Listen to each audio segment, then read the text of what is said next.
Қайырлы күн, құрметті көрермендер. Назарларыңызға Наурыз тойы мереке, салт дәстүрім береке атты дәстүр кешін назарларыңызға ұсынамыз. Алдарыңызда сырға салу дәстүрі.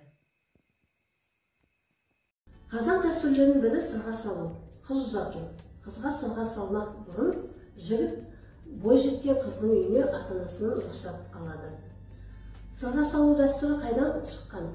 Сырға салу дәстүрі қазақтың ертеден келе жатқан дәстүрлерінің бірі. Бұрын ата-аналар ұлдарына келінді өздері таңдайтын болған.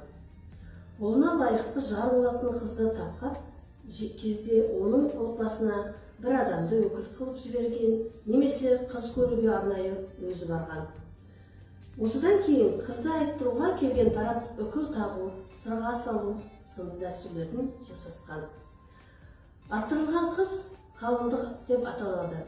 Осы сәттен бастап қыздың ағайын туыстары оның киім-киісіне, жүріс-тұрысына, тәрбиесіне назар аударған.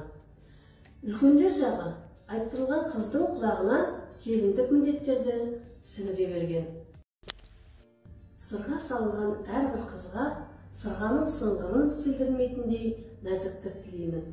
Сырға салынған қыз болашақ үйдің ұйытқысы екенін ұмытпасын.